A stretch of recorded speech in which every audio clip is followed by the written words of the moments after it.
Good evening, everyone, and welcome to the Ravenswood City School District meeting of April 23rd. We will open the meeting at 5:03 PM and I will take roll call. Trustee Nunez. Here. Trustee Shabomahine. Here. Trustee Tavera. President. Vice President Bloom. Here. I myself am present. We have quorum. I'll move on to item number 2, which is the approval of the agenda.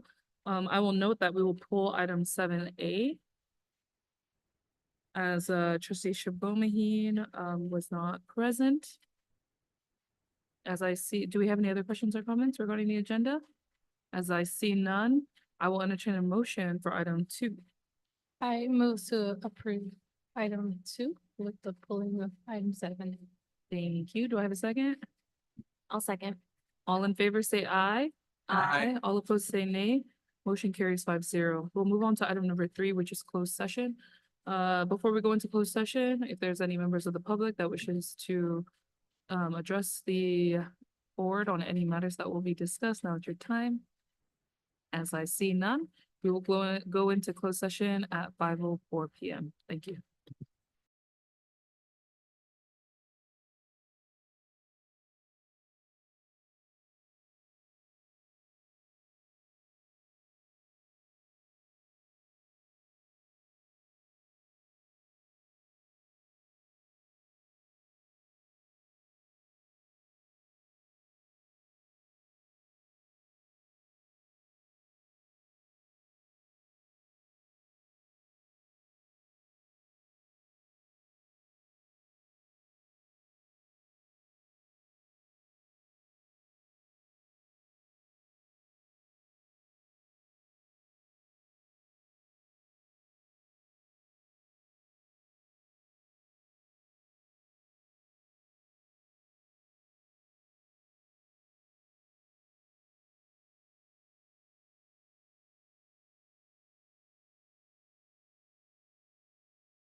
Malolele. Talo falala. Aloha. Malolele.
Good evening and welcome everybody back to closed session, open session. We will resume at 7:33 PM. In regards to matters that were discussed during closed session for item 3A, there was discussion and direction was given. For item 3B, there was discussion. And for item 3C, there was discussion and direction was given. There was no action items taking place during closed session. We will move on to item number 6, which is from the floor. So during this time, we will hear public comment from any matters of the public who wish to address the board on anything that is not agendized. We have forms. Oh, we Yeah. have speakers. Yeah, through the chair, for agenda item number 6, we have 3 speakers. First speaker is Jose Talavera, Thank you. followed by Ana Melchor, and then Marcina Larcares. Is it time? Yeah. Okay. Hi. Good evening, everyone. Good to see you all. My name is Jose Talavera. I work as the Associate Director of Advocacy for KIP. And here we are tonight from KIP Valiant. We have 2 amazing parents today. They're going to be sharing a little bit with you about KIP Valiant and also extending an invitation to you all. Just want to say thank you all for the work that you're doing. Also, thank you for the staff, to the staff of the partnership that we have. And that's it. That's it for me. I just wanted to introduce our parents today. So we have Ana and we have Macrina today with us. Yeah.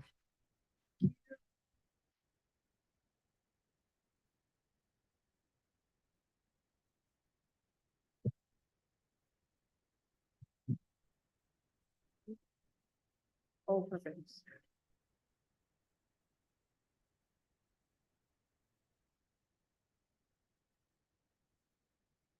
Buenas tardes, mi nombre es Ana Melchor, madre de Keep Valiant. Tengo 8 meses en la escuela. Una de las cosas que me gusta de nuestra escuela es la participación, la organización, el apoyo grupal de los padres. Estamos hoy reunidos para hacerles una invitación abierta para que se animen a visitar nuestra escuela Keep Valiant. Nos gustaría invitarlos a la feria que tenemos el día viernes a las 4 de la tarde. Y una invitación abierta para cualquier otro día que gusten. Es un honor estar aquí presente el día de hoy y compartir con ustedes lo importante que es para nosotros como padres nuestra escuela para la educación de nuestros hijos. Gracias por atendernos hoy.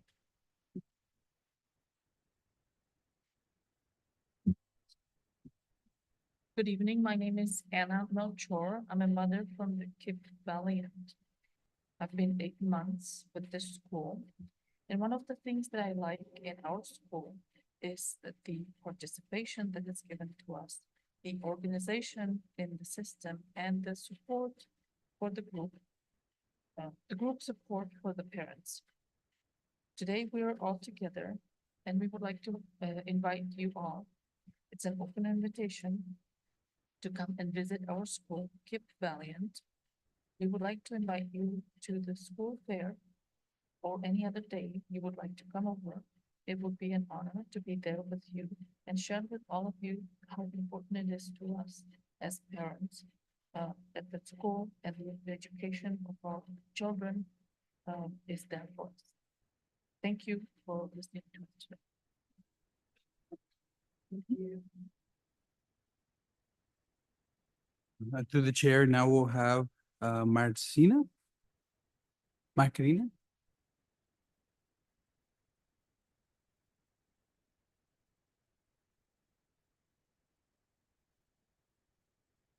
Buenas noches a todos. Mi nombre es Martina Láscares. Soy madre de 2 niños que asisten aquí en Menlo Park. Gracias una vez por que nos dan su tiempo. Y Good evening to you all. My name is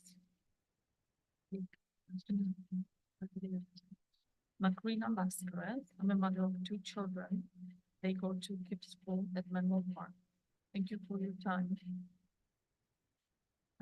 Una de las cosas que me gusta de KIP es cuando alguna circunstancia se presenta con, con alguno de nuestros chicos. Me gusta eh, la comunicación es bien rápido y nos atienden para solucionar el inconveniente. One of the things that I like is if there is any kind of problem or circumstance that arises with our children, the communication is very fast and they take care of the issues very fast. También quiero darle las gracias a la señora Matos por darnos su tiempo el día de hoy. I would like to also thank Mrs. Matthews for giving us the time today. Quiero agradecer por recibir nuestro correo electrónico. I'm glad our email was well received. Gracias por confirmar su visita a nuestra escuela. I would like to thank her for confirming the visit to our school. Nos veremos el miércoles y estoy emocionada que vendrá a visitar a nuestra escuela. We will see her on Wednesday and we're very happy that she will come over and visit our school. También quiero hacer una invitación para todos ustedes para el 26 de abril para nuestra feria y sería muy agradable para nuestros padres de nuestra escuela verlos ahí. I would like to invite you all to our school fair on the 26th of April. We have a school fair and we would love to see all the parents and all of you there.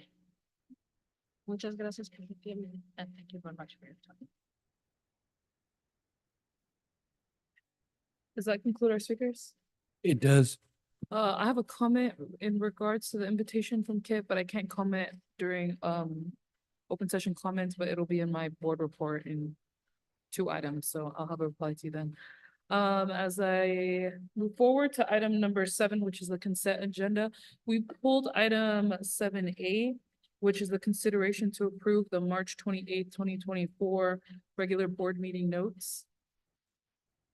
And we will vote on item 7A.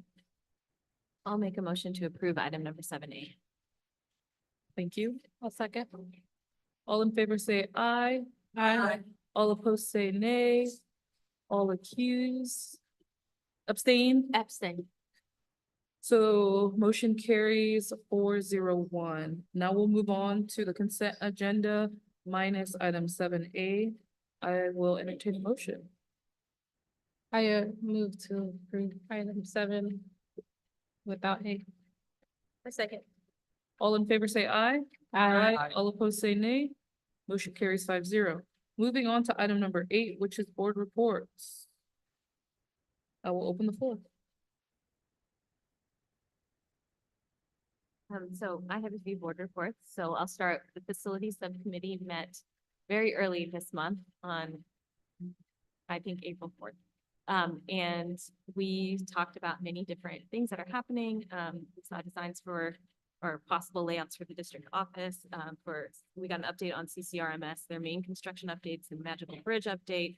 What summer planned improvements are happening. We talked about the Bellhaven construction, the Los Robles Ronald McNair construction that is planned. And we also were able to talk a little bit about the Ravenswood Family Health Network, the clinic that we are hoping to bring to the Bellhaven campus. We saw the initial designs and they look really good. And just had another conversation about how this was something that we did canvass for throughout the Bellhaven community, and they overwhelmingly wanted a health clinic there at that site. And so we're excited to be able to hopefully bring this opportunity to the Bellhaven community and to have the Ravenswood Family Health Network there. I know at some point, I'm sure Gina will also share something that she did for Superintendent Sudaria, a forum that she had with the community with also the Ravenswood Family Health Network and just the engagement she had there at some point as well. So I think that that's the facilities update that I have for you. The other update that we had is that Trustee Chabot-Maheen and I went to the California School Boards Association Coast to Coast Conference in Washington, D.C. And I believe that was the second week of April. And so we spent 3 days over, and we can say 3 days on the Hill, talking to our elected officials and learning more about the ways that we can advocate for more federal funding for our schools and the programs that we are offering at all of our school sites across the state of California. I think that as we are doing so much here to make sure that we're able to continue to give programs and resources and pay all of our staff, there are ways that we can even, push on the federal level to have them fully fund some of these programs that they ask all of us as school districts to run by law. So that was something that we got to do. We had some great meetings with meeting not just representatives that represent us, like Assembly Member Kevin Mullen, but also just seeing different things like the FAFSA aid, hearing people address the speaker in the House one night and getting to meet Ayanna Presley outside of that room. It was just a great place to be, to see how we can continue to advocate for our kids. And I know our kids are over in DC right now, and hopefully they get to run into a lot of people too, as they are our future leaders, and hopefully attending that conference at some point in the next 20 years as the elected representatives of this community. Just putting it out for our middle school. The other thing is the Los Robles Ronald McNair had a spring concert that the kids sang in. That was really great. There was also an event at Bully Landing with just engaging with the nature and doing a lot of ecology, research on the weekend with the families and community members, and just really encouraging our students to really engage with the environment around them. And that's something that our kids have been involved in across the board, even on the weekends with their families. So that's exciting. I attended the community trust meeting with Menlo Park, which included various organizations or volunteer organizations that meet with kids, nonprofits, also with the Menlo Park City School District, Los Lomitas City School District, the PD departments from Atherton, East Palo Alto, Menlo Park. And it was hosted on CCRMS's campus. So our community engagement team, specifically Gabe and his whole team, and also the CCRMS team that really hosted well.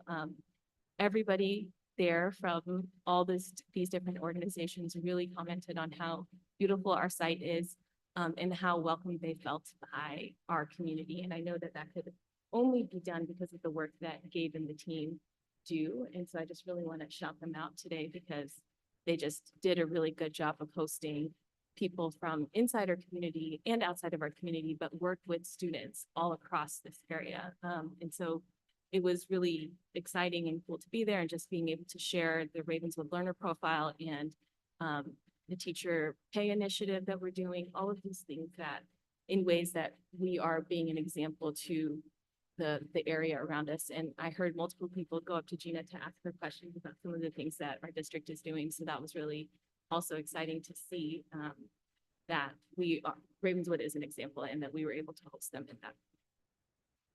And I think that is all of my board reports right there. So thank you. Do we have any? Yes, we do.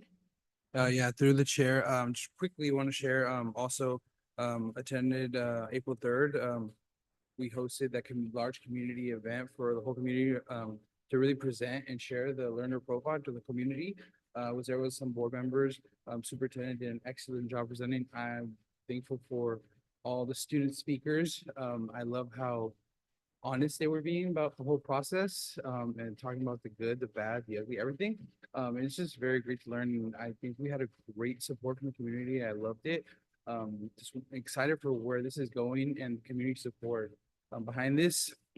And then also briefly, in my day job, East Palo Alto, I work for, we actually just released the sponsored employment program applications. And this is going to be, if I'm not mistaken, the 20th year that we're doing this. And so students, anyone from East Palo Alto and Bellhaven, ages 14 to 24, can apply for summer jobs for 6 weeks and make, I believe, $17.50 an hour, up to 30 hours a week for the summer. So it's just something for our community. I was a product of SCP, and just very, these awesome opportunities for our kids to work in the summer here for local organizations, including in the past, and partnerships with the school district. So yeah, sorry about that. Yep. Thank you. I have some board reports. My first one is, I was invited by KIP to do a walkthrough. So I'll be walking through their site the morning of May 1st. So I wanted to acknowledge that to the board. Secondly, for the second year, for the second time in 4 years, our school, our district was awarded the Green Ribbon Award. So, yay, great job. And next up, I believe that when you do great work, we should honor great work. And so I want to give a huge congratulations to Dr. Eager for his achievement in being the Business Admin of the Year Award for ACSA Region 5. So on behalf of the board, we would like to give you some flowers. So this is a gift from our board to you, Will. We're so thankful for all the work that you're doing for our district and for our board. And so this is just a small token of a thank you for you.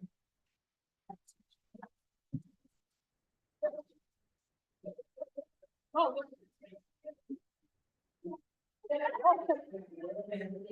picture.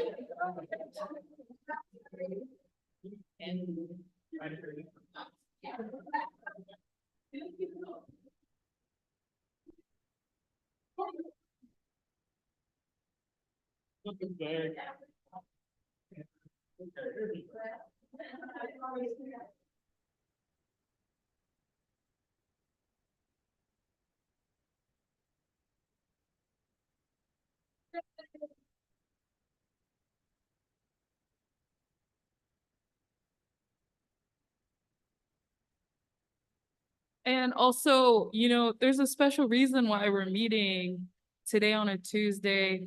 Our superintendent is being inducted into the Hall of Fame at her school site. So on behalf of the board,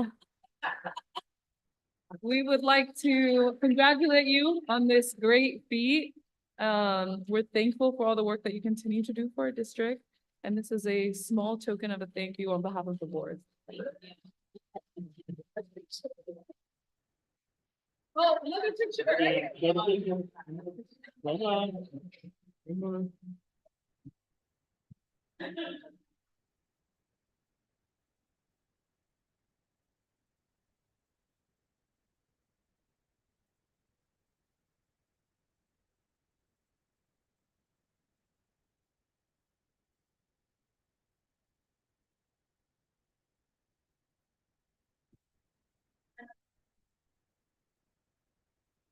I don't know.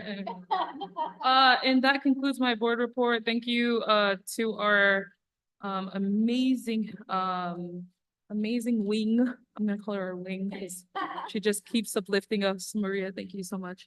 And so moving on, we will go to superintendent reports. Yes, it was great to be able to celebrate Dr. Will Eager for his accomplishments. Thinking about nominating him was pretty easy to do in regards to how he literally has helped us break barriers in Ravenswood. And as I mentioned when I was sharing with the audience how some of these feats seem insurmountable, but he makes it possible. So I really appreciate all that he has done to advance Ravenswood and to make sure Ravenswood is to be reckoned with. So grateful. And yes, thank you for accommodating the date as I will be inducted into my high school Hall of Fame in Newport Harbor High School down south. So very excited about that as well. But putting our focus on Ravenswood students, I would like to share a brief overview of our Ravenswood Promise Learner Profile. It was a productive day as well as we conducted our first school canvas. But just to emphasize here that our learner profile is our community-led vision for our district. And over the time period, what we have done over the several months is during the fall, we engaged with 75 plus community conversations. We've held over 60 plus empathy interviews, and we were able to galvanize over 40 members to be part of our vision team. And then from the fall to the winter, this vision team held 5 sessions And then we also had parents from our Parent Leadership Academy. Over 20 of these parents led their own community canvas and collected additional data, as well as our community vision team members participating on a visit to Lindsay Unified School District. And that was a pivotal point in making this seem feasible and tangible for us to pursue ourselves. We've seen it in action in another school district. We are not replicating what Lindsay Unified is doing. We are doing what's best for Ravenswood, but we know that we can get everyone on the same bus. And if we get everyone on the same bus with the same vision, there is a sense of accountability to ensure that we uphold our Ravenswood promise for students. And then in the spring, what we've been able to do is have our Parent Leadership Academy facilitate a meeting with me, which was quite humbling. And that's where I emphasized, and I shared this at the unveiling of our learner profile, how critical it is that we partner with our families. In addition to that, we got feedback from our families and over 400 members from our community to give us feedback on our learner profile, as well as over about 14 plus students who are on our vision team who also ensure that they provided input on what they want from Ravenswood City School District. And as of April 3rd, we held a special event where we unveiled our learner profile, which I'll dive into a little bit briefly. And where we are going to move forward with developing a community action plan to ensure that we bring our Ravenswood promise to life. So Trustee Tavera had mentioned that on the 3rd, we did unveil our Ravenswood promise learner profile. We had over 100 members participate at this event, including family, community partners, folks that we've seen and met with over Zoom. They're actually in person celebrating with us. In addition, during this time, our community immersed themselves in the hopes and dreams of our students. And then we were able to dive deeper into the learner profile and how this could drive transformation in Ravenswood City School District. Trustee Tavera also mentioned how the panel of students stole the spotlight. They were very frank, honest, modeled how to agree to disagree with statements made. And I'm just thrilled that they were the leaders who demonstrated to us why we need to do what we are doing. These children are brilliant. We need to ensure that they get what they deserve, and not just staff, but adults and community partners of families and community partners being a part of this process. So this is our learner profile. We have 3 tenets, and under each there are I statements that these are the mindsets that we want our students to be able to lead with. This is our North Star, and again, our vision, an orientation that we hope every student in our district possesses as a result of them being in our care. This is also now on our website for everyone to see and to hold us accountable to. So our assistant superintendent just helped us facilitate the first step in bringing our Ravenswood promise to life, and we've called it the school canvassing. And what this is an opportunity for our families and educators to collectively learn together as a team about what is going well in our schools and areas of growth. And so we wanted this unique experience to be one where first opening up our schools to our families. We want to make this a point in this experience and this Ravenswood promise that we are going to begin opening up our schools to ensure that everyone possesses input and expertise to provide information on how to support our kids. We need to have that dialogue. We also want to build a shared understanding of what our strengths are and areas of growth, as I mentioned, and then know where we are today. This serves as a baseline because today was Castaño School of the Arts and Bellhaven Elementary School that experienced the school canvassing, and tomorrow Los Robles Ronald McNair Academy and Cesar Chavez Ravenswood Middle School we'll have families that canvass our schools. We want to know where we are. We want to know what our baseline is as it is compared to our Ravenswood profile. Where were the highlights? Where were the evidence of what is already existing? And what are some things that we need to do to ensure that our learner profile actually comes into fruition? And then literally we want to tap into the leadership of all of the adults that are providing supports for our kids.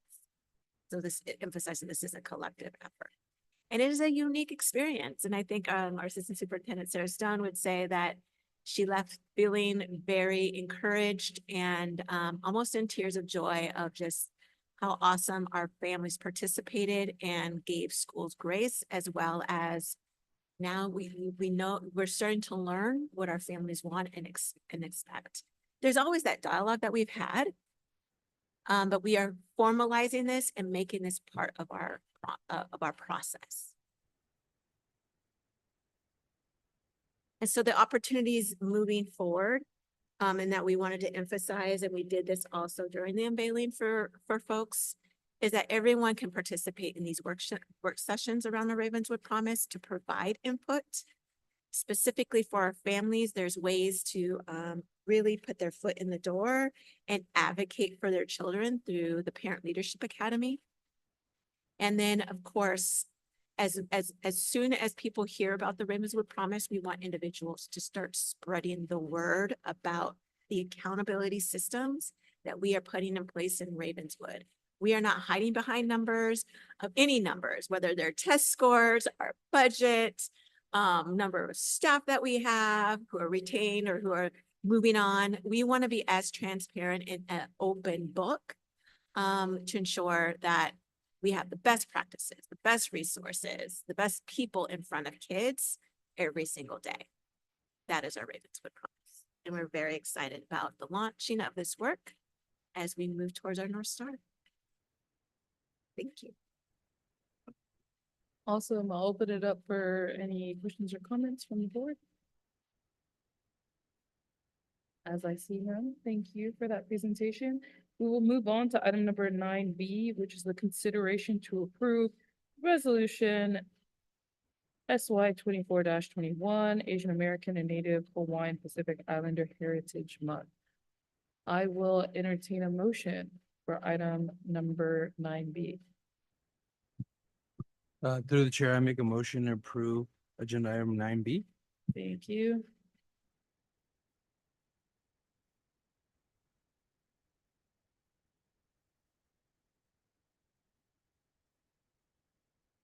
Yes.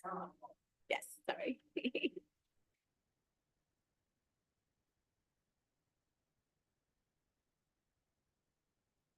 Malolele. Talofalala. Aloha. Sorika. Kia ora. Ulo Vina. Asian American and Native Hawaiian Pacific Islander Heritage Month proclamation.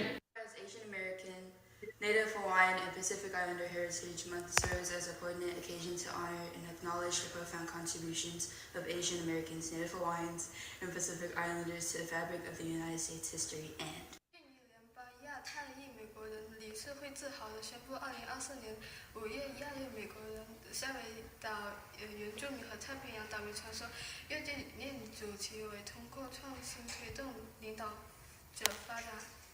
Whereas this month affords us the opportunity to uplift and recognize the Pacific Islander community, a cornerstone of our schools and communities, boasting one of the largest student populations, and whereas we express our heartfelt gratitude to the leaders, families, and all members enriching our schools and community by sharing their unique heritage and culture. And whereas we exalt the diverse tapestry of the AANHPI community, comprising individuals from various ethnicities, languages, religions, and cultural backgrounds, whose contributions span across diverse fields such as science, technology, arts, politics, and beyond.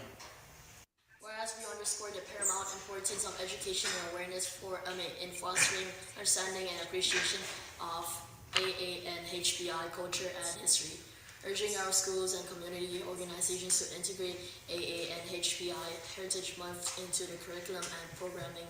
And whereas we draw attention to the persistent issues of discrimination, xenophobia, and other forms of prejudice facing the AA and HPI community, emphasizing the collective efforts required to combat these challenges. And whereas we call upon all members of our community to demonstrate solidarity and support for the AA and HPI community through active engagement in culture events. Support of AA and HPI-owned businesses and volunteering with local organizations serving these communities. And now, therefore, be it resolved that the Board of Trustees of the Ravenswood City School District proudly proclaims May 2024 as Asian Americans, Native Hawaiian, and Pacific Islander Heritage Month. We commit ourselves to promoting diversity, equity, and inclusion within our schools and community, inviting all members to join us in commemorating and honoring the rich and diverse cultures and contributions of the AA and HPI community, while steadfastly standing against the discrimination and prejudice. All in favor say aye.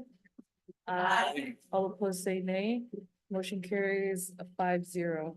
We'll move on to our next item, which is 9C, which is the consideration to approve resolution number SY 24-22, California Day of the Teacher Proclamation. I will entertain a motion for item number 9C. I'll make the motion for item number 9C. I'll second. Before we read it, I would like to do a special request. We have a teacher in the house. Can I ask Ms. White if you would like to read our? Oh, sorry. If you both Board would like President. to, Board President and President and Vice President of RTA, if you would like to read the proclamation.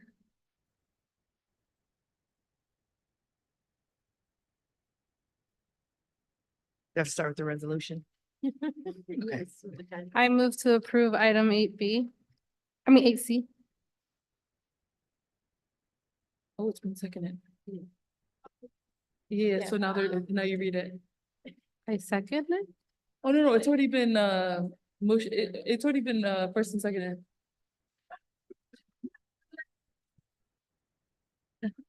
Good evening, Superintendent, Board President, Board Trustees, and the community, my fellow teachers and CSEA members. Thank you for allowing us to read this proclamation. Whereas our resolution in number SY 24-22, California Day of the Teacher, May 8th, 2024 proclamation. Whereas our educators tirelessly enrich our schools and broader community with their steadfast pursuit of excellence and unwavering support for their students. Whereas teachers not only impart knowledge, but also serve as mentors, advocates, and inspiration, guiding students towards success in every facet of life. Whereas the educators of the Ravenswood City School District stand as beacons of hope and opportunity for our children, championing their growth and ensuring their triumph. Whereas the people of California have long honored the second Wednesday in May as the Day of the Teacher, a special occasion dedicated to celebrating the invaluable contributions of educators in the teaching profession. Whereas the Day of the Teacher serves as a moment for school districts, families, caretakers, public officials, and the community at large to honor the tireless dedication and commitment of our teachers. Whereas within the Ravenswood City School District, countless outstanding teachers have left an indelible mark on the lives of their students. Whereas the board encourages families, students, and the wider community to publicly express gratitude for students and their profound impact on our daily lives, our community, and the trajectory of our collective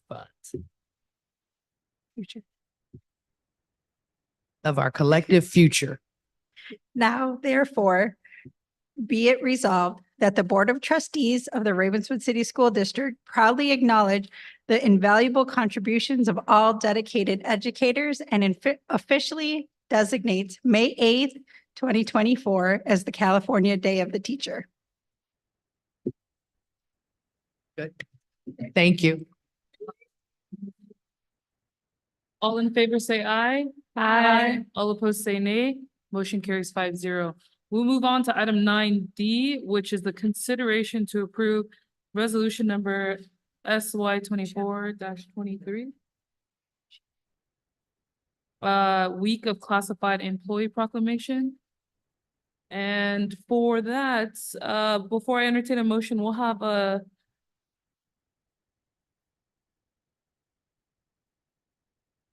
I think it's appropriate considering or Solomon Hill to read the classified resolution. As they have one of the largest teams made up of CCA unit members. It's true. Yes. So before you start, Solomon, I will entertain a motion for item 9D. I'll make a motion for item 9D. Thank you. I second. Okay. Resolution number SY 2423, Classified School Employee Week, May 19th through 25th, 2024 proclamation.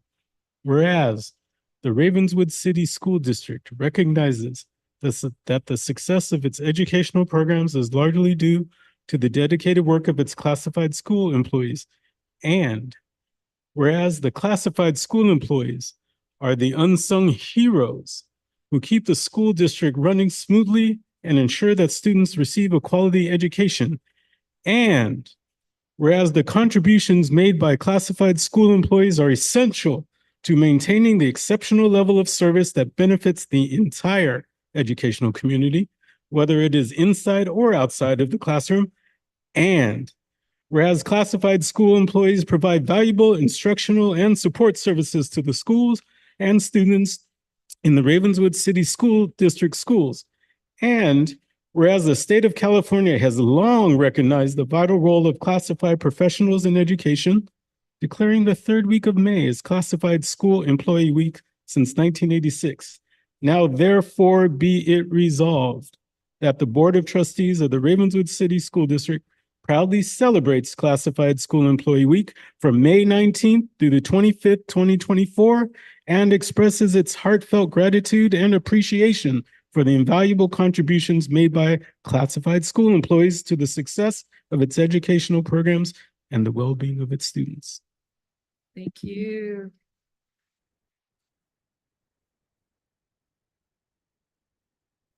All in favor, say aye. Aye. All opposed, say nay. Motion carries 5-0. Now we'll move on. That was so much celebrating. Now we'll move on to item number 10, which is a presentation of proposed district office layout and proposed budget. Let's not let the celebrations end now. That's one of my worst transitions. Good evening, trustees. I'm pleased to present the proposed district office layout and proposed budget. This is a little bit just of a more polished version of a document that I believe we shared with the board previously and have shared and iterated on with the facilities subcommittee. I'm going to walk through sort of the three key portions to this site and talk a little about some of the changes that we've got based on some of the feedback. Working north to south, and Mike and I are going to sort of coordinate on the scrolling here, sort of top to bottom here. The top portion of the site here reflects a transportation yard and a storage building that would be multi-use. It would reflect our storage for maintenance, operations, transportation, technology, and curriculum instruction. I'd be remiss to point out, even though I think on a map of this size, this looks like a fairly large space. This is a significant reduction in the overall footprint that we're talking about in terms of relative to how much space we currently have in our bus yard here at the 2120 offices, as well as how much storage we have sort of surrounding the perimeter of this site. So it's a significant reduction, and I really appreciate the technology team, our maintenance operations transportation team, working together to find ways to condense, frankly, into a smaller space. This does include sufficient bus parking. It will include And we're working on the details of this, but our intent and plan is to work to receive various grants to fully electrify the bus fleet. So that this will be trick setup, and there won't be gas used anywhere on this site. But these will be include the infrastructure for electric school buses to be powered by solar panels. So the storage building, just to go back a little bit, so that will also on the left, right? Sorry, the scroller's on the right, so I'm getting confused when you. Sorry, and just to be clear, that's the community hub. Got The it. right side, the school is to the north. So the yard will have its own, staff will have their own, is it separate? The yard staff will have their own, Lounge or space? No. This has been a topic of significant discussion. I think Superintendent Starr probably could put this more eloquently than I can, but I'll take first crack at it. We want to have all of our staff together. And one of the big pushes that we've done this year is to have our bus drivers, our van drivers, who still have a split shift, but be more full-time. And that means doing work, supporting our payroll team in my office. It means being yard duties at school sites. So we don't necessarily want the kind of quote unquote traditional transportation area where the transportation staff is completely distinct from the district office staff. We want them to feel more integrated in. We have made changes to reflect that their work is fundamentally different than a lot of our work. I sit, at a desk for large portions of the day, right? They are constantly in and out. They're constantly driving vehicles in and out. They may be coming in late. They may be running in late, grabbing something. They may be getting a work order or a service order, running back out to schools. And so we did move the maintenance operations and transportation office to be, based on that feedback, to be closer to the bus yard so that it's adjacent to the bus yard, but still part of the core district office. It's perhaps a longer answer than your question wanted, but happy to talk more about this. It's definitely been dozens of hours of discussion on this particular point. What did the transportation department, what was their input about how they wanted to be set up? Is it similar to what's being presented here? In terms of the flow of the bus yard, or in terms No, of in the terms lounge of space? The lounge space.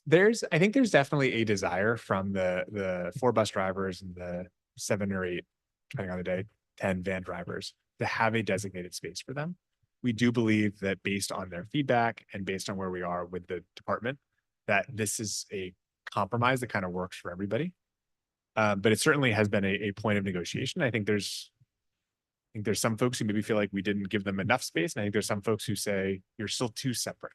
So we do think this is sort of, to use the Calvin Hobbes quote, a good compromise leaves everybody a little mad. I think there's probably a little bit of everyone a little mad, but I think that is a sign of actually a good compromise here that does reflect keeping them sort of core to the district and giving them sufficient space nearby.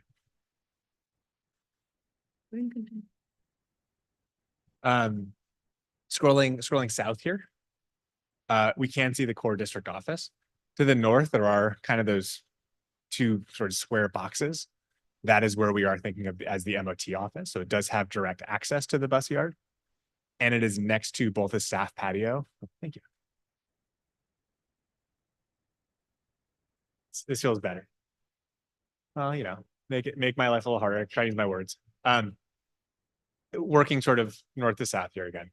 This does reflect the MOT offices here. So they do have immediate proximity to the bus yard. And there's a designated staff patio here just for Ravenswood employees in the district office, as well as, and there's the next page has this labeled, the staff lounge here and bathroom access here.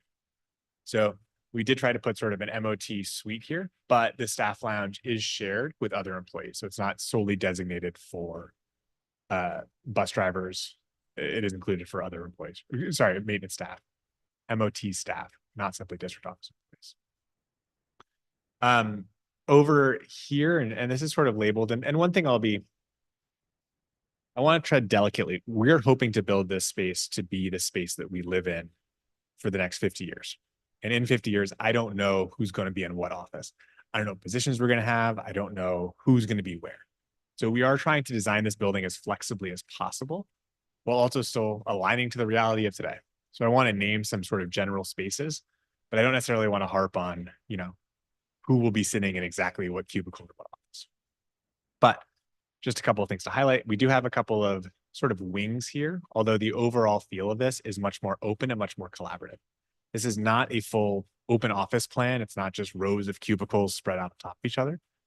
There's sort of more zones. This is the tech data zone. It has a flex workspace here, has offices for registration, in student intake, as well as some intake spaces designated here and a registration zone here. In the middle, we have a bank of shared conference rooms. The goal being that we're all kind of coming together in one place for meetings, and we have that sort of central meeting zone here. Along the south side here, this sort of larger office, I made the bet that we will have a superintendent or some kind of leader for the next 50 years. So there is a bigger office designated for that. You can see that here, as well as a small reception zone for the superintendent here. This represents some file storage. We do have an obligation to maintain some file storage, less than what we currently have, but still a real one. And this represents let's call it teaching and learning space, including some of the special education supports. Scrolling further down, I want to talk about this zone because this zone represents an additional space that we added based on feedback from the particular special education team, although among many others. The notion here, and these are labeled TK and TK portables. This is not an early childhood space. This is a construction way of presenting this. The construction way of presenting this is let's move our special ed services currently from their new temporary spaces or permanent spaces at Los Robles, those new classrooms, those new modulars that we built there. Let's move them closer, that preschool, closer to the center of East Palo Alto, center of Ravenswood. Move them closer to some of the people that they see here. So these people have less to travel. And give them designated offices instead of a refit classroom. So let's relocate a wonderful office portable here, build a small play area, bring in 2 TK classrooms. We're saying TK because they're larger and have a bathroom, which best meets the needs of the special education students we're referring to for the preschool program here. By moving this preschool program here, it reduces travel time and importantly, frees up classrooms at Los Robles. Right now at Los Robles, because of the existing footprint of the building, we don't have the ability to put all students, have 2 TK classrooms, 2K classrooms in Los Robles, in classrooms with bathrooms that are 1,200 square feet. By moving 2 classrooms here, we're able to free up basically 4 classrooms at Los Robles to allow that school to expand. That school is more or less approaching its physical capacity. Questions on the overall design of this site?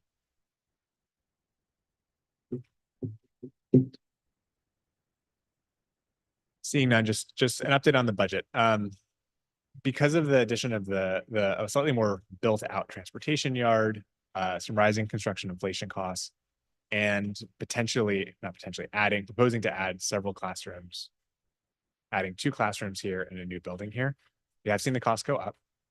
We do believe it's manageable to absorb this within existing funding sources. And our goal is to fully fund as planned the Castania project at $35 million.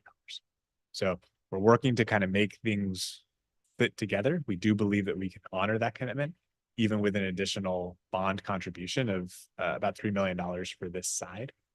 That does include $3 million for these portables here, about $11 million for the district office, and about $3 million for the transportation yard and storage space. While this is a lot of money, I would remind the board that the 2015 master plan, I don't have the numbers exactly in front of me, I believe called for $80 million invested in today's dollars in the district office. So overall, this is a sizable investment, but a fraction of a very viable, in my mind, proposal for district office.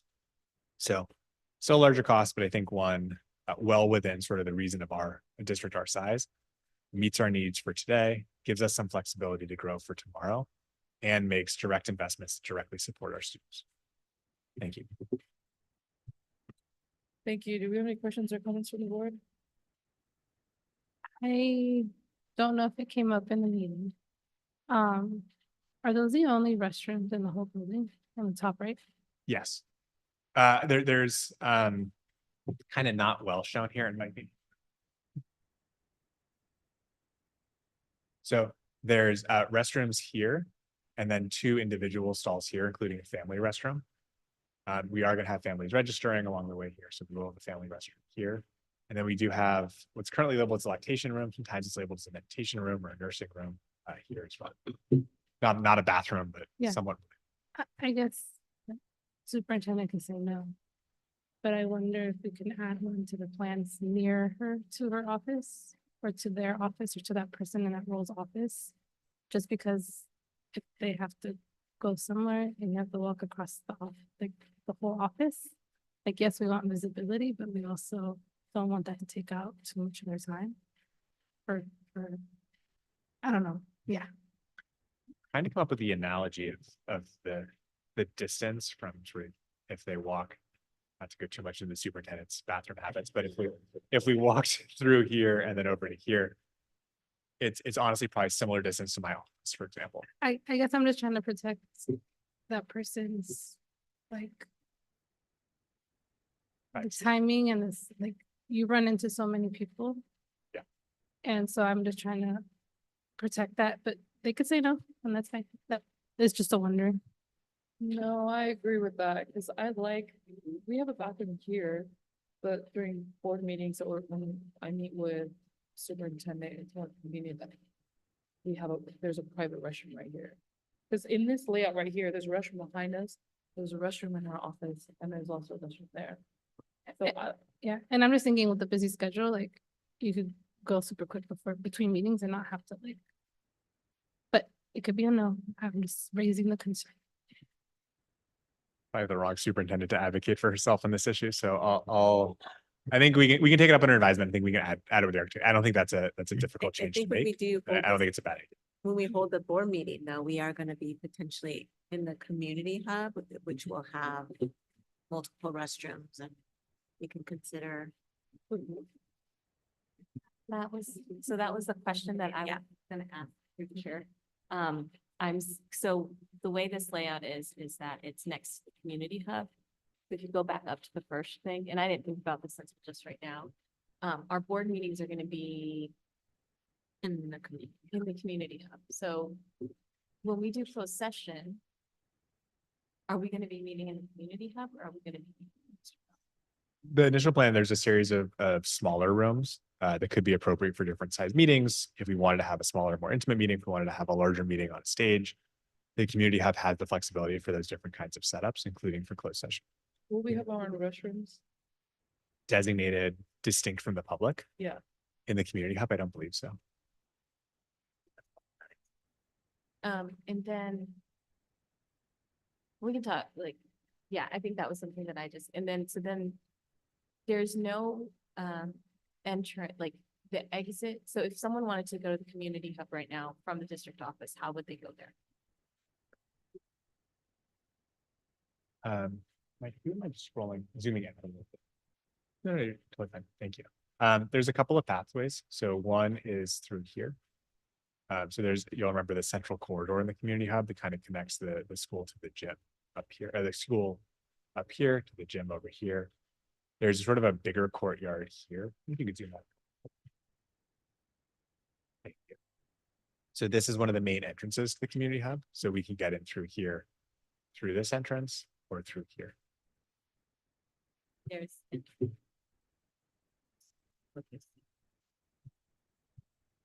So go to the last slide or the last page. Where's the exit from this building to the community that you're talking about? Or would we just always walk out that? I think our thinking was you could go, it's not marked here, but there actually should be a door here. I haven't focused overly much on the exit doors, but this is the outdoor patio zone. So there should be a zone from the staff room into the outdoor patio. We kind of want that to be natural light really matters. We want to make sure there's natural light there, but so that you come out, I think, most naturally through here and then over. And I think there'll also be a door here. So I think there's another pathway out this way. But we would hold our meetings, start our meetings in the community hub, and again, reiterating that our breakout into closed session would also be in the community hub. But hypothetically speaking, say if we have a staff member here that needs something because the board requested it, they would go all the way around.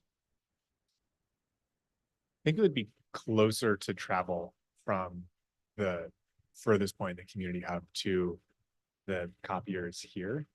Would probably be closer than going to, say, the teaching department. I think the only other question that I have, which is not necessarily with this design, is the confirming that we will have privacy for closed session.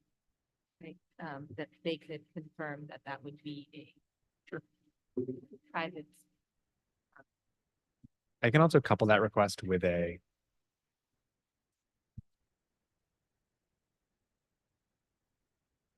Chair, can I ask a question about Dr. Eager? Where's when are we getting, I know we approved some level of design on the community hub, but I don't know if it was like the final, like. Yes, no. What this board approved was the final schematic design. And then they've added sort of more layers within that reflect the piping and the electrical work, and some tweaks on that. Be happy to reshare that with the board or share the latest version of what they submitted to the state architect. Yeah. It has kind of the full I need details. to see them like tandem, I don't know, and just to visualize, and conceptualize a bit more. Sure. These two together, understanding particularly how board meetings work. Yeah, like closed sessions, and then even just something as small as the restrooms that are shared, which is not a problem until it's a problem, until those meetings get tense. Yeah. And I just think you do need that area, even if there has to be a recess, you've got to kind of clear the space, which thankfully we haven't had to do for the last couple of years. But I think that needs to be built in. So I'd love to see Community Hub again, the design with this. And maybe when I'm reaching out to the Sandhill Foundation on this, I'll also ask, I think if I'm understanding correctly, the board's ask and rationale here is if a meeting got tension and a board member needed to go to the bathroom during the meeting, they would have the ability to do so in a way that's not require traveling through a crowded auditorium to a crowded restroom where they could be alone in a stall. Right. And so this would be basically, we're asking not necessarily for permanently designated board bathrooms, but during board meetings, there should be a designated bathroom that is only available to trustees, as well as a designated closed session room or chamber. Are there any other asks of things I should just follow up with them on? Other thing, I'm just thinking about our governance training that Kevin and I just did recently. Is one of the things that they talked about is just safety during board meetings, and that the board should have a place to recess to. So if we needed to call a recess or a break, that we should be able to have a place to exit. And so I think that that's something that we have here, right, when we just exit this board. But that is something to keep in mind and consideration, and I don't think we've thought that far ahead when we're looking at those initial plans. I will go back and revisit those designs with in conjunction with Sandhill Foundation. I actually do think that there is a clear exit path that could be very clearly marked and delineated as a board pathway through the health clinic, which would put you out adjacent to the district office.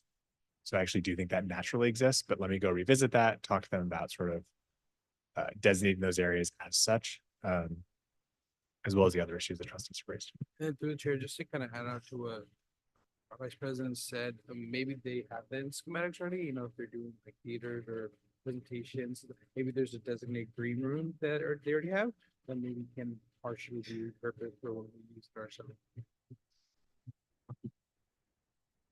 Were you referring to, I feel like green room could sometimes mean place to get dressed and assembled and things like that, or you think of green room as like a room where you could record green you room, on yeah, space kind of thing? To like, and the first one, Okay, got it, okay.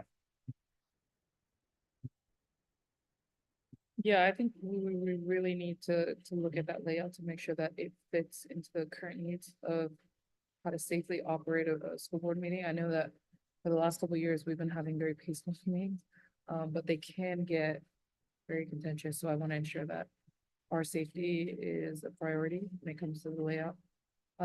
Two things with this design. If it's a lactation room, it shouldn't be anything else. I'm very particular about if we're gonna cone something off like that, it needs to solely be for that purpose and no other purpose.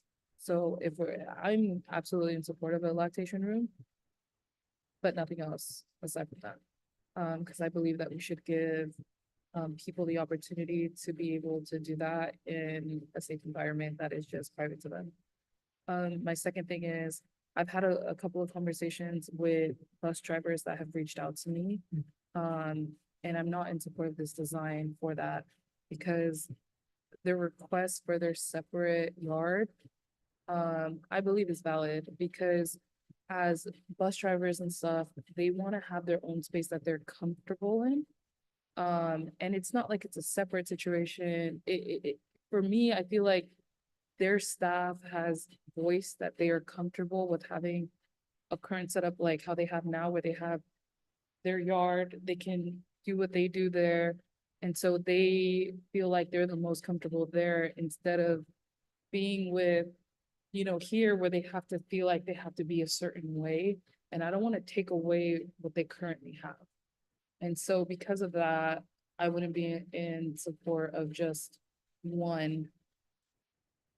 Staff lounge. You think Staff we should have like that. separate staff I think the lounges? yard should have their own. Because sometimes my sister's a school bus driver for San Mateo County schools, and they tried to do something very similar. And it didn't work out because a lot of the staff, they work in the mornings and they work in the afternoons. So sometimes they want the privacy of taking a nap or relaxing.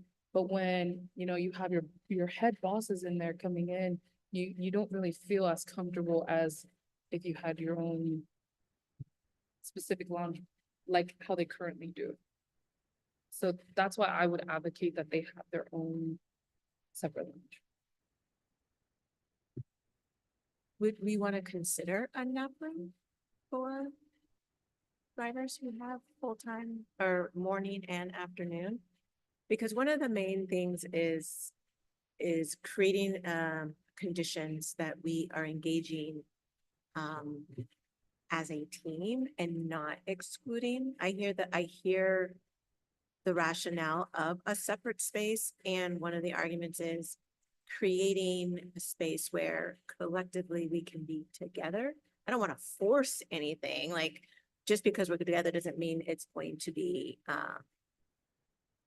everyone's going to automatically feel comfortable, but it is setting a condition where the expectation is we should respect each other's space, we should respect each other's role in the district, and not separate from each other. But, or I should say, and I hear the needs, and if it's to address the needs of being able to take a nap, or I think another concern was around the radios being on. And so maybe that might be disruptive to someone who's in the office, but really they would be in the staff lounge, which is where interaction and connection should be happening. So if it's a matter of simply wanting to be comfortable taking a nap, I'm wondering if there's a special room for being able to take a nap.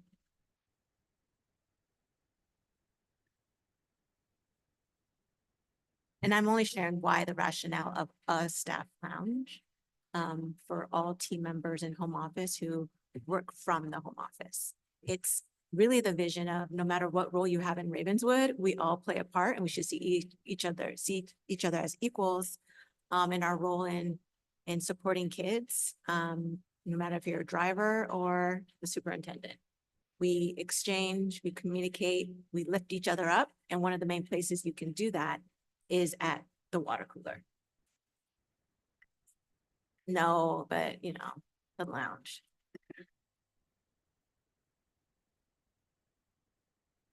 I wonder if like an office can be a Zen room or something, like converted to the nap room, Zen room, the chill room or something, and that might alleviate some of the concerns. But in tandem, I wonder if we could explore like potentially in the bus yard, seeing if there would be even space. Because I know that you mentioned the storage has already been super condensed. And so I would explore if there might be a possibility for something there and not repurposing some of the other rooms inside the office.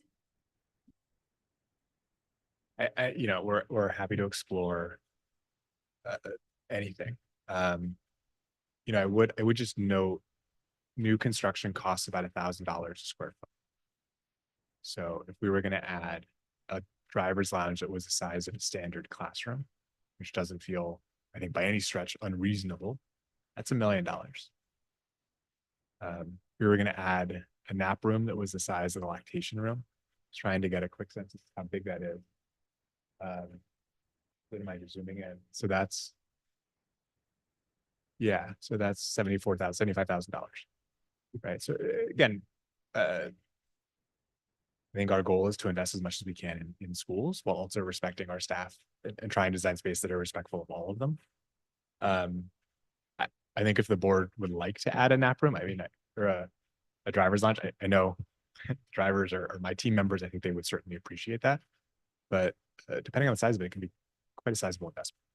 The whole district office, for context, is $11 million. Right? A lot of square feet between 74 and 1,000, right? But I think I don't know that a 100-foot room would feel like a lounge, right? I think it needs to be a certain size, like our staff lounge proposed here is. But again, they're an expensive investment, right? I mean, that's a $500,000 break room. But it's $500,000. I get it. It's expensive, but these are investments into employees of this district that do a lot of great work. And I feel like we're investing in the people that are directly servicing our community. And so I believe that as an employee, you do deserve benefits. You do deserve to come to a functioning facility, to go to work in a happy environment, in a nice environment.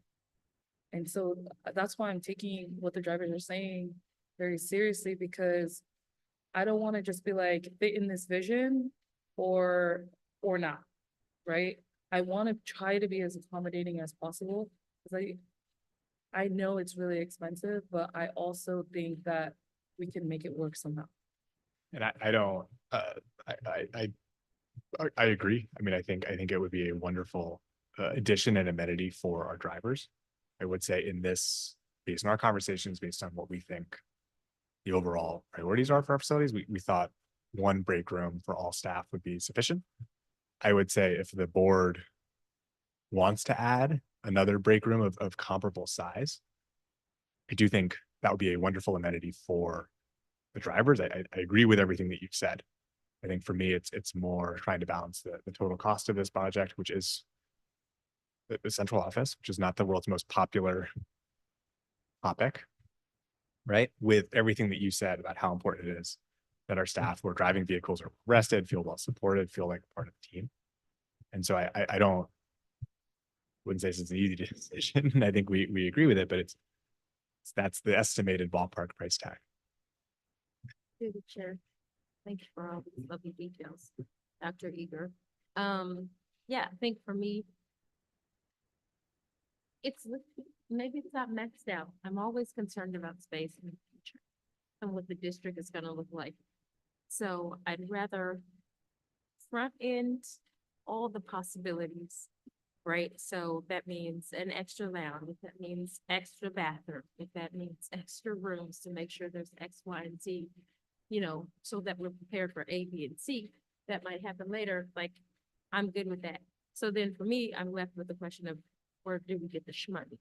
And so that's just something I think we need to consider as trustees, right? As we have conversations about facilities or leases or other things, other possible revenue generating options. Where do you get this money to pay for this upfronting, right, for the possibilities? So yeah, I think I'll leave it there.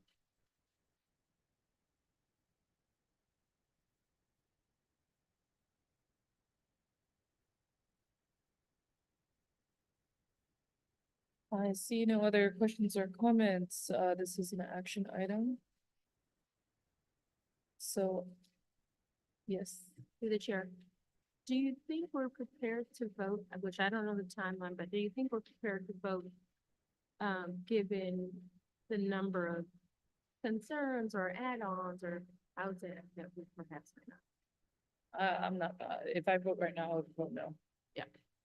I don't think there's not a huge rush on our end to finalize this. We are proceeding with sort of the design elements, but I would say that of things that have been raised around adding doors, adding an additional staff lounge, I don't think that those would affect some of the wiring on the individual site. So I think we have some flexibility to make additions, but I do want to proceed just to keep the project moving, if that makes sense. So I could come back in a month. I'd come back in the next board meeting. Well, you know, through the chair, for me, just again, thinking about the community hub, thinking about some of those, you know, where I don't know, it just somehow, I feel like I need to see those two together and have all those answers to the questions that were brought up.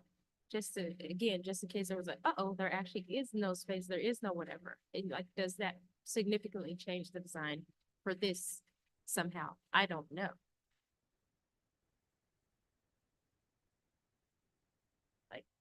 You know what I mean? Yeah, no, I totally, and I'm not trying, this isn't one where I'm like trying to like tie your hands at all. It's more, I also want to make sure For it's gonna sure. it's gonna take 6 months to design this, and obviously the longer it takes to design and build this space, is possible. There's a time where the district doesn't have a place to go. So I'm trying to minimize that time frame.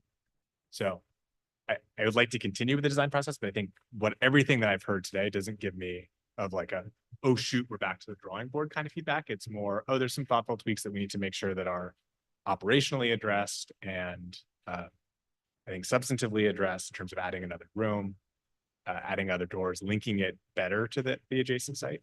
But not like start from scratch. So I guess the feedback that I feel like I'm hearing, that's fair.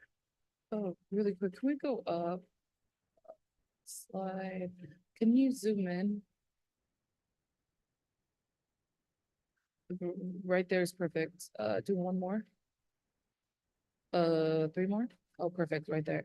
You see how our district office, can I see the plan?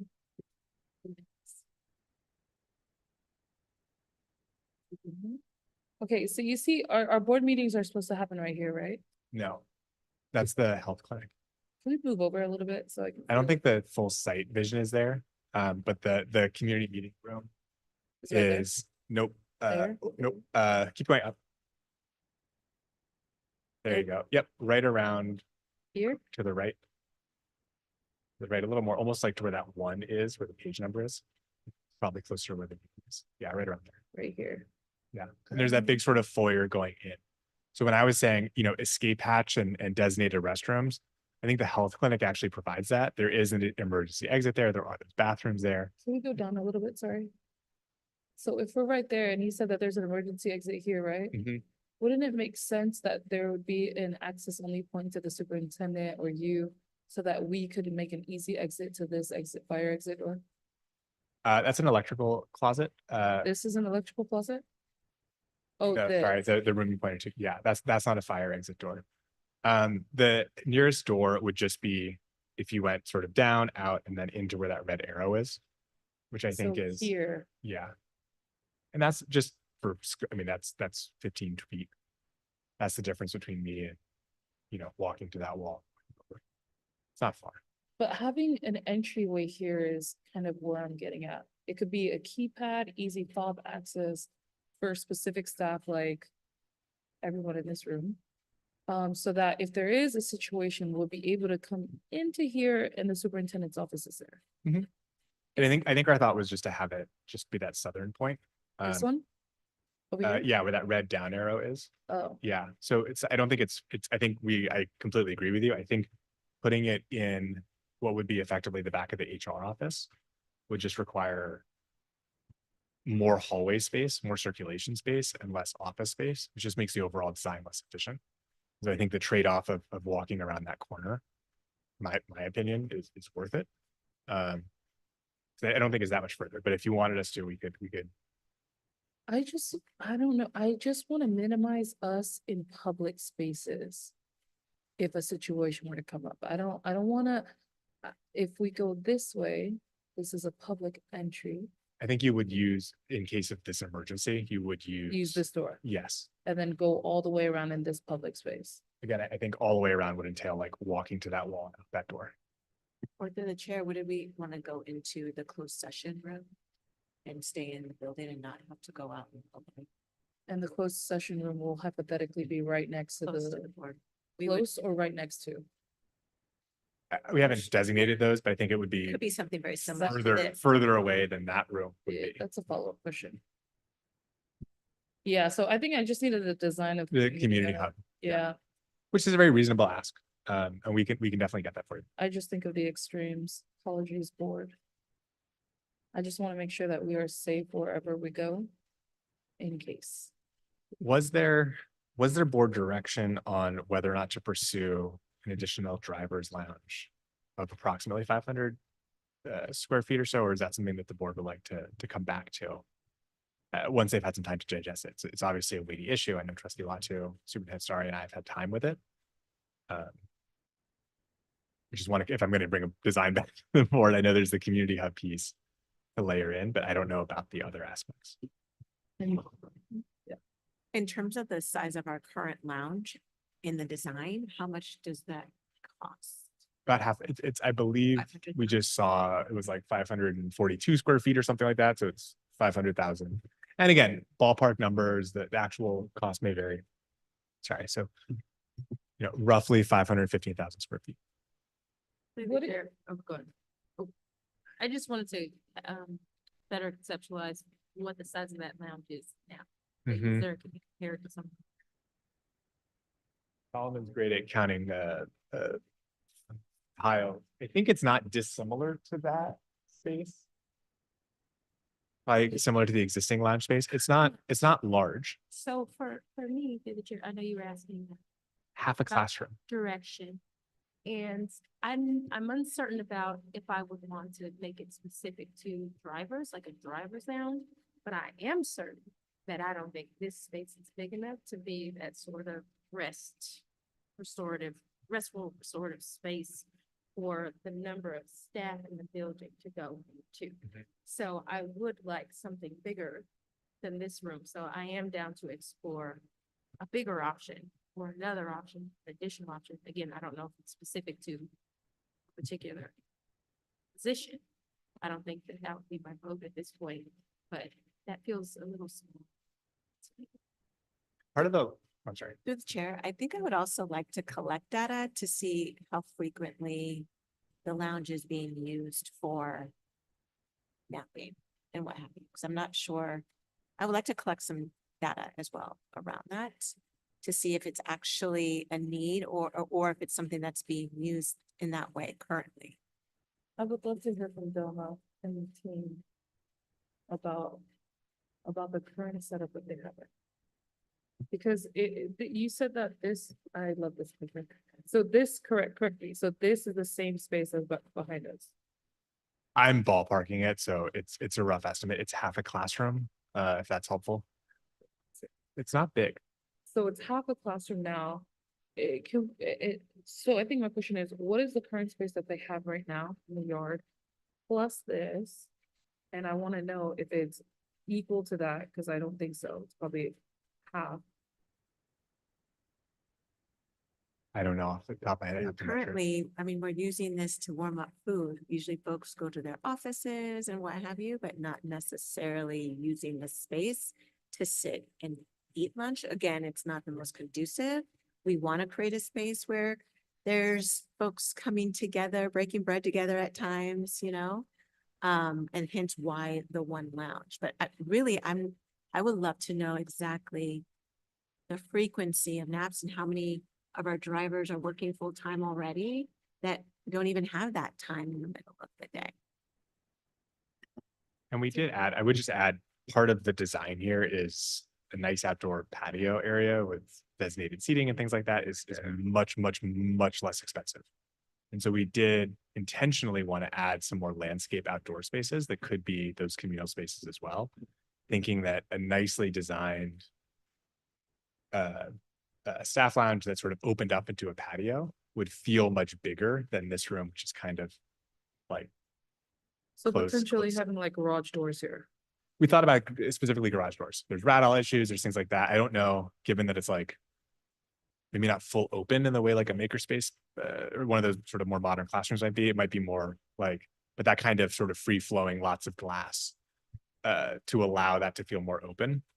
There is also, and again, apologies for not having the community hub design, a full outdoor patio that they're building that's meant to go with that coffee shop, sandwich shop across the way. So there is also like an outdoor eating area that's more communal there. So we have a designated staff outdoor lounge, designated staff indoor lounge, and then nearby communal sitting space.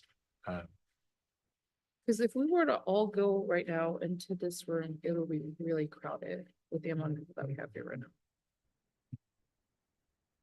If this whole group was here, it would be Would it half go- of the district office. Would be half of it, including the drivers It would be a third of the and district office. everybody in these buildings here. If we all were to go in there right now, we would all fit. About a third of the district office just is here right now. We No, just, no, I'm talking about all staff on site. oh, I on don't a think it would be an regular- appropriate space to have an all staff meeting. Yeah. That's not the intent of that space, right?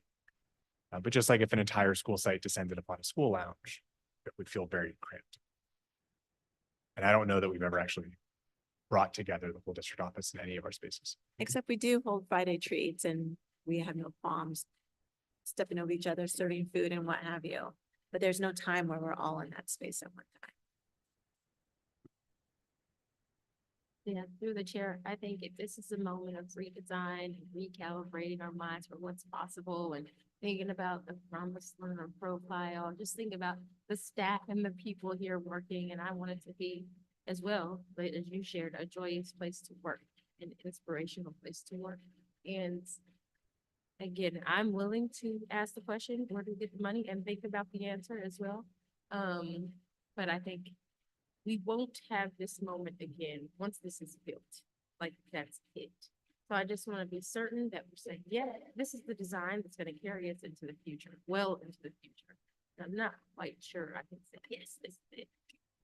Can I make one more point as well about the lounge? At school sites, there is only one lounge. So our custodians, our principal, our paraeducators, all our classified, certificated and management share the same lounge. And I think that's also, that is also the goal at the home office, is that we're exemplifying and modeling for our schools how we are all able to be in a communal setting together regardless. But to the point of making sure that we have the appropriate spaces, I heed to that, and I will make sure that we work with staff to take into consideration the safety of the board and how can we maximize the space so people feel comfortable if they doze off. And we'll collect the data as well to learn how frequently that is a need. Yeah, I echo what Trustee Shimon has highlighted. I really want to get it right because I'm already not regretful, but just like the design of the community hub and just like our needs as a board and safety is one of the utmost priorities in my brain, but also making sure that we're intentional and thoughtful and also maximizing our potential so that we won't come back in 10 years and said, we should have done it like this. So for first pass, I think it's great. I think we got a lot of like framework. I think it's just re-looking at the allocation of space for me. And specifically around additional driver's lot spaces, or are there additional questions that you've raised or have as well? Okay, so if you go up a little bit, it's for the storage, this is like the yard that we have here right now, right? The one back here. But much smaller, but that is what we're. what The one the bus yard now? Yeah, so this right here, storage building will store the stuff that we currently have stored here. It won't store the same things at all, but it's slightly, it's comparable in total size to that building over there. By the technology building. Okay. So for example, I have in that warehouse, thousands, hundreds of thousands of financial records that all just need to be disposed of. So everything I have in there does not need to be stored. I'm happy to tour you around and we can show you our warehouses, but Yeah, no. I think there's a significant amount of stuff that we have hoarded and packed. And I do think that this does represent a much smaller district footprint. And so we're trying to get nicer and smaller, but we are getting, I don't want to deny that we're getting much smaller. I think that my question was gonna be what is the like percentage cut down that we're doing from the space that the current teams are taking up right now, like using, and what we're moving into. And then that percentage question, and then going off of Trustee Shibomaheen's question is, where is there room to grow in this design if we need to grow? Is every single spot taken, every single office taken, every single cubicle taken, like with the current team we have now, right? And then what room do we have to grow? And then on that site itself, if we were needing to add space, where would we add space? And then of course, the safety of the board. And I think that those are the questions and direction that I feel like we need to address. Sure. I think the question about the percentage shrinkage, I guess, is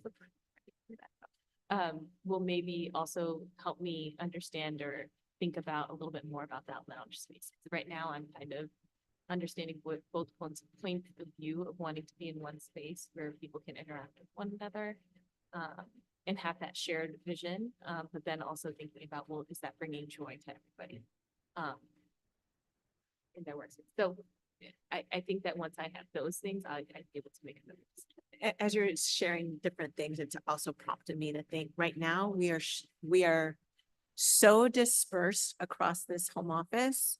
We hardly have a chance to see each other in passing, which makes it very hard for there to be synergy and immediate collaboration. Like we have to walk all the way down to the teaching and learning building to collaborate and meet with Sarah and the team. Or Sarah has to come all the way to the technology building to collaborate with Solomon and his data tech team. So the lack of synergy is due to us being spread out. Whereas here, you're literally walking down the hallway from me to the ref office or from me to Will's office, which would, I think, generate ideas, generate collaboration, generate a sense of belonging. Whereas right now we're just spread out and we're literally taking hikes to each other's offices. So as you're sharing things, it's reminded me of also why we want to be in proximity to each other as well. Sure, I agree, which is why I'm suggesting let's look at the lounge to make sure it can accommodate all that synergy going on. Some more people in there together. Because I think that would be awesome if more people were in there together, sharing lunch and talking and discussing. And right now at that size, what's behind us, it just doesn't, I don't feel inspired by that from, if the six of us were gonna go in there and have, you know what I'm saying? Like, have a meeting. I think we also would have some different layout choices that might make that space feel a little bit bigger too. I feel like there's aspects, not to go all interior design on everyone, but like, I feel like there's aspects in that room that make it feel unwelcoming. And if you took out all the furniture in that room and stood there, I think it actually might not feel as small. And I almost thought, I think Trustee Latte almost jumped in with the garage door idea of blending kind of some of the indoor outdoor space could also make that space. Yeah, I know you have more of a design hat, but I think would certainly make it feel more active. I do have some numbers of Trustee Bloom's questions. I do think overall, I don't have the specific percentage, but just it is a significant downsize. I would say 50% on average for departments. My office, for example, will be much smaller. My office will also be much more in line with people who work in private for-profit tech companies. That's kind of what we modeled our office size off of. So yes, it is significantly worse than my office now, but my office now is not dissimilar in size to the superintendent of Boston Public Schools' office, which I spent some time in. So it's we're talking about fairly large offices right now. Two, we do want to grow the central office and have the ability to grow the central office. It's obviously not been the focus of the last few budget cycles. We want to invest more in schools. We do have about 5 to 7 sort of designated empty spaces, as well as office rooms that could be converted into, meeting rooms that could be converted into offices. 5 to 7 does not sound like a lot. Just a reminder, 30 people work here, not including the MIT staff, but 30 people work in offices here. So 7 new spots is a 25%-ish increase, right, in the total number of seats. So it doesn't sound like a lot, but I think we are trying to leave some room to grow. We do have designated spots on the site if we were to need to add additional office space. Again, I really hate the portable land that we've developed here, but we do have some ability to add spaces through something like that should the need arise. Again, hope it doesn't. I think we've hopefully planned for that, plus the ability for remote working or shared working if like, things really got crazy, plus the middle school. But just we did think about sort of base case if we grew by 30%, which would be a ton, and if we needed sort of an escape hatch. I just had a quick question. Is there some type of city code or something that restricts most of these buildings to be 1 floor? Because I feel like a lot of the designs that we've seen have been 1 floor. And I wonder if we could open up possibilities if we start thinking multi-floor, or I don't know if that makes the price go exponentially higher. It's just a wonder.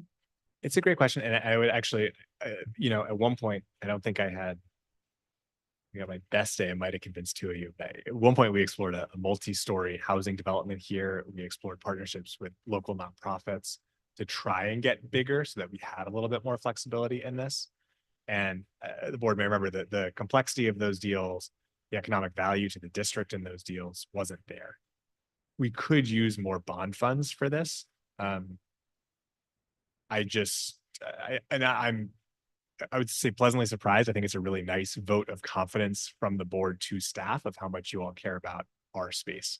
There are a lot of boards in the country who would be pushing back on money to schools, money to schools, money to schools. And you guys are actually saying a little bit more investments into offices is helpful. So I haven't really explored paying double for, same footprint, it's the same $1,000 a square foot. There's a little bit of cost for the elevator, a little bit of cost for stairwells, but ballpark, doubling the size of this building would double the cost. We haven't explored that seriously just because we don't think that there's the space needs, frankly. And then also I worry about just pulling resources out of schools. And our schools are the way that they are right now. Can we go up?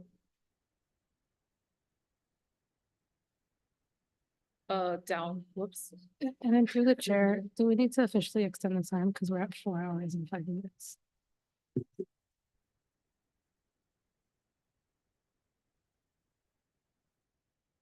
Through the chairs, is it usually at 10 we extend or after 10? I thought it was after 10:30 was the extension. I don't know, so that's what she. Can't remember. Well, But usually at 10:30, it's a 4-hour meeting because we start at 6:30. Today we started at 5, so 4 hours later is 9. We're quickly checking up.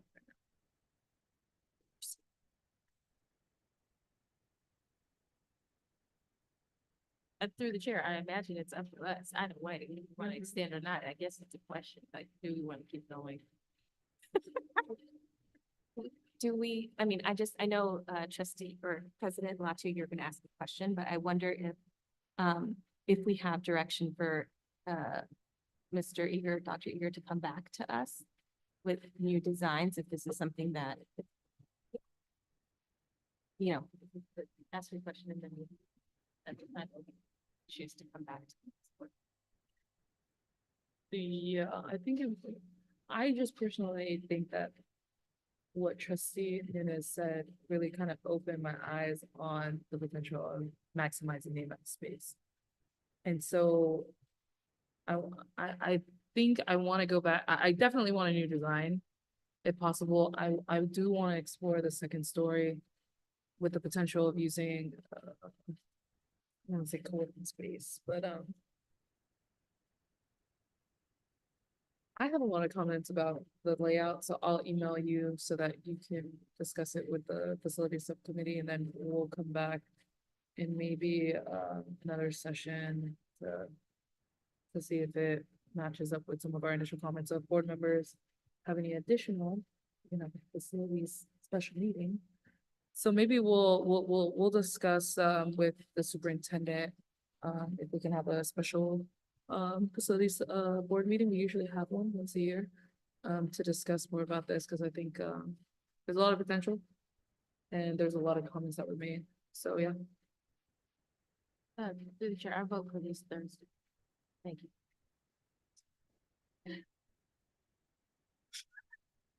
That's a joke, sorry.